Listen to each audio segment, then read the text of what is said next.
If I had to define 2022, I'd say it was a year where everything was just repeated. Everything. What's the last song you listened to this year? Maybe it was just the one that had Fergie over Jack Harlow? Or was it that one that was just Blue Dabba Dee with racism destroyer David Guetta? 500 million streams on Spotify. Who? Those aren't real people. Oh wait, maybe you heard one of those songs that were just nursery rhymes by industry plants trying to be Olivia Rodrigo, who is already an industry plant trying to be Billie Eilish. Now obviously there's A, B, C, D, E, F, U, but I personally prefer Twinkle Twinkle Little Bitch, just another... It's not just music, of course. Scooby-Doo has a new show every 5 years, a new movie every year, but Chip and Dale. Where does that fit into the equation? The tagline of the movie is that it's not a reboot, it's a comeback. So how does this movie come back? The movie starts off with Andy Samberg reminiscing about childhood or something, and you get a good first impression of what this movie is going to look like. What I mean is that it looks fucking awful. Look at this rotoscope child! It's so jagged! Or look at this beaver trying to go up a sidewalk. What's the first thing that pops in your head when I say Chip and Dale? Thomas Chippendale. These guys! Chip and Dale.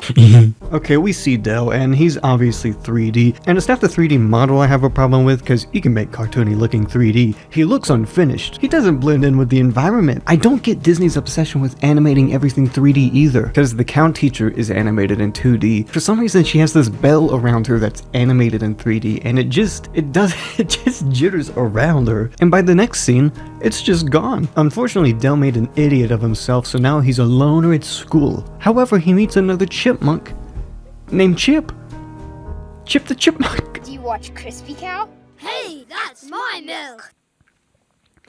What the fuck is Crispy Cow? You've probably heard about this Chip and Dale movie being very similar to Roger Rabbit just because it combines cartoons and live action with each other. Also, it doesn't even take 10 minutes to reference Roger Rabbit, cause Chip and Dale are celebrities now, and they're big shots hanging out with the other cartoon references. But there's conflict.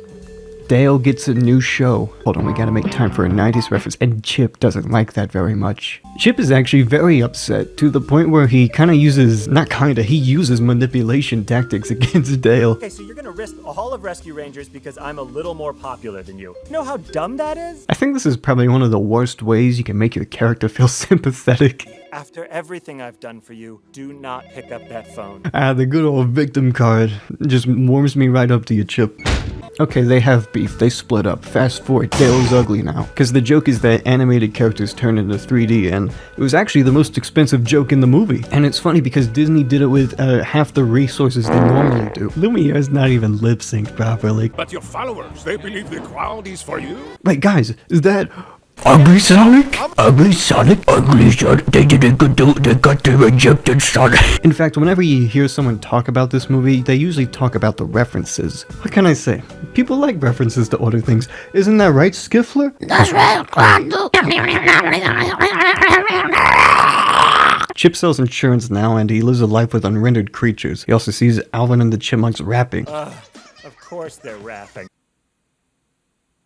But what's this? He gets a call from an old friend. The friend is Monterey Jack from the Chip and Dale show, who has a drug problem that's disguised as stinky cheese. But Monterey Jack says he owes money to the Valley Gang, and if he doesn't pay up, he'll get bootlegged. Well, what's bootlegging? Actually, who's the Valley Gang? Well, they're the people who are bootlegging. Wait, what's bootlegging again? The easiest way to describe bootlegging in this movie is that it's like the cartoon version of human trafficking. We don't want Monterey Jack to be trafficked, but he does. Oops, oops. And once Jack disappears, the police arrive. Gumby Cop. Woman Cop. That's it, that's the police in this movie. Woman Cop is a fan of Chip and Dale, so she encourages them to find Jack. Now you might notice this movie is technically a crossover with animation and live action, but if you pay closer attention, who's Woman Cop? I've seen this movie 3 times, I still don't know her name. What makes it special that she's live action other than that it saves budget? In fact, the live action and animation barely mesh together at all. I think this is a good time to bring out our good friend Roger Rabbit. There's always something happening in the background no matter what moment you pause on. It feels just as passionate seeing cartoon cows in the background rehearse as it is seeing Bob Hoskins treat Roger Rabbit as a real person. Now you look at the Chip and Dale movie, and it feels like they're legally required to make a cartoon interact with a person every 3 minutes. I actually did find a rebuttal to the criticism I'm mentioning right now. I think having characters just there, without making them be part of the joke or anything, is a positive thing rather than the opposite. My reasoning is that those things work as part of world building. They can't always be part of the joke. They're just there, doing their thing, like any other human being is. Of course, it's just world building. Instead of having characters that do interesting things and entertain the audience, they just stand in the background because it's realistic. Like an animation.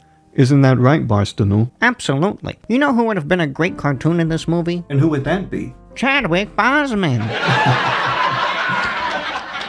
Say, wouldn't you guys like to hear Crondle play a song? I'm not the best. I'm not the best piano player. Come on, play them something. Well, alright.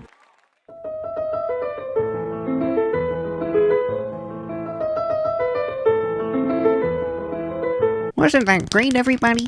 Oh, thank you. Well, I have to get back to my review, Barstool. Oh, so you're putting aside your friend to work on videos. Where have I heard that before? Chip and Dale go to a cheese shop. An interesting fact I found out about this puppet is that it isn't even a puppet. They actually 3D animated a puppet character. You might wonder why not just hire a puppeteer for the puppet guy? Well, you have to understand, puppeteers are fighting for unionization. But the cheese man has all the stinky cheese, so he takes the chipmunks to an opium den for rats. Muddlies.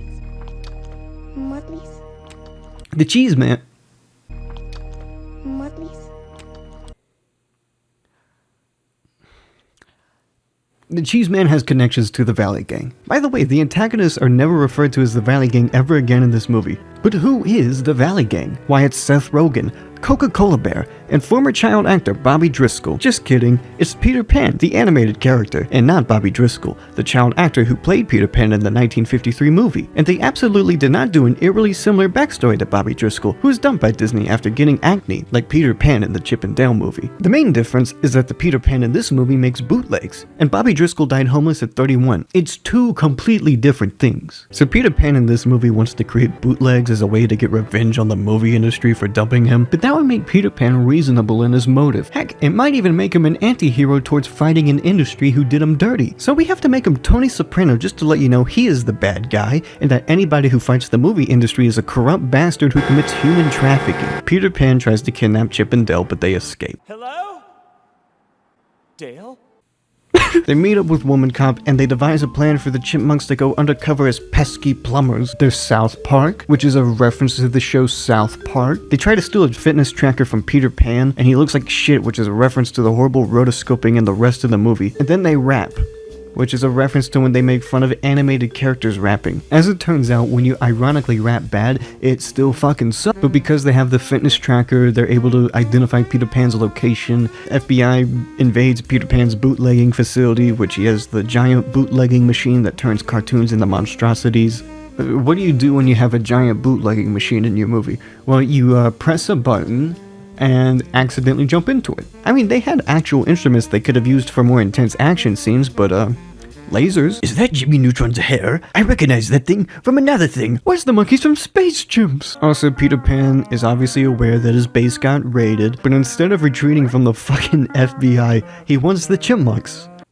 Why? The movie forgot to make Chip and Dale into engaging characters. That means they get into conflict now. But Andy Samberg and John Mulaney are really bad at sounding angry. Also, this argument has nothing to do with anything. Pretty much just a rehash of the first argument the movie had. After everything I've done for you. But the movie doesn't want Chip and Dale to split up, so they completely disregard everything that just happened. The argument might as well not have happened. It was just a cheap attempt at making drama for some reason. They meet up with Ugly Sonic again at the comic convention thing. Not only was he a reference to a thing I know, but they're using him again. That means it's not just a reference. Wow, a character in the movie. Peter Pan finds Chip and Dale and a chase sequence happens. An interesting part of the movie is that the Valley Gang finds one of the Lost Boys, but the Lost Boy didn't grow up. And I get it's a joke, but hear me out. Wouldn't it be funnier if the Lost Boy also grew up? Maybe it would expand your commentary about child actors that you forgot about because you're cowards. So instead we just get... You got old. Yeah, death is coming for us all, kid. One thing about this movie that gets under my skin a lot is the way it utilizes its references, because I notice a lot of jokes are punching down at properties that aren't Disney related. Notice when Chip and Dale were in the Uncanny Valley, they make one of the side villains Beowulf and reference his Polar Express eyes, which are Paramount and Warner Brothers properties. However, Disney also had their own Uncanny mocap films, one of which was directed by Robert Zemeckis and the other was Mars Needs Moms, neither of which are referenced, but they have cats in the Uncanny Valley. Universal. Or what about Ugly Sonic, which the joke is that he sucks and nobody likes him. Sorry, Paramount. But Disney can joke about itself too, because Paul Rudd said the Ant-Man was originally going to be called Aunt-Man. Or what about Baloo, who's a beloved celebrity, and the Coke Bear says that he's his biggest fan. See, Disney can joke about itself too. Gumby Cop was bad. He's also kind of a better villain than Peter Pan, mostly because J.K. Simmons is a better voice actor than Will Arnett, but also he's more fun to be around in this movie. Don't get me wrong, his dialogue is still horrible. But at least there's some sort of enthusiasm from both Simmons and the animators. I'll give credit, virtually all of the animation in this movie is bad, except for Gumby Cop. They actually make use of his claymation style to some degree. Peter Pan is the main villain. Okay, let's see. Dog snout right on the butt. The bootlegging machine malfunctioned and it shot a bunch of lasers at him. He becomes what I can only describe as the physical representation of what this movie is. A homogeneous glob of references that can barely form anything comprehensive other than impulsively reminding you of things you recognize. So the cartoons weren't being trafficked elsewhere, they were here the whole time. Well, as you know, the writing in this movie is very meta. They have one good reference in this movie. Pete is not bootlegged, but he still acts in bootlegs because he gets to be the star. Ugly Sonic shows up again to save the day. What, you're telling me the show, you're telling me when he was talking about being in a show at the FBI, he was actually with the FBI? Oh my gosh. They found Monty. Ugly rotoscope dog. We're done with this movie. So, what did we learn? If your partner is aware of their flaws, you should accept them for who they are, and you should stay in the relationship even if they don't change, because they're aware of their flaws. Peter Pan was so awful looking in this movie, I can't. He's not finished. And it wants to be smarter than the show, but it's not. They don't have direction. Believe it or not, Chip and Dale, the 80s show, was already a reboot, but their idea of making a Chip and Dale for a modern audience at the time was creating an animated Indiana Jones or Goonies for 7-year-olds. The 2022 movie's idea of making Chip and Dale for a modern audience was to be aware that it's modern? God, this movie was made for grown-up children. Isn't that right, Gigi Thorpe?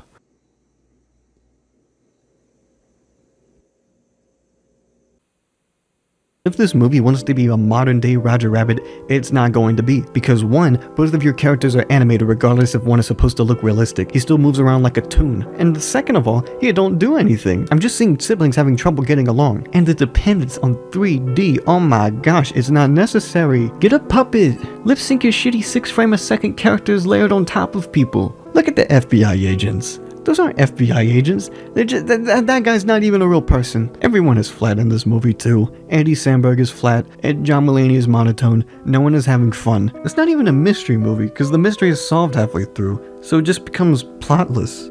I think I might be depressed.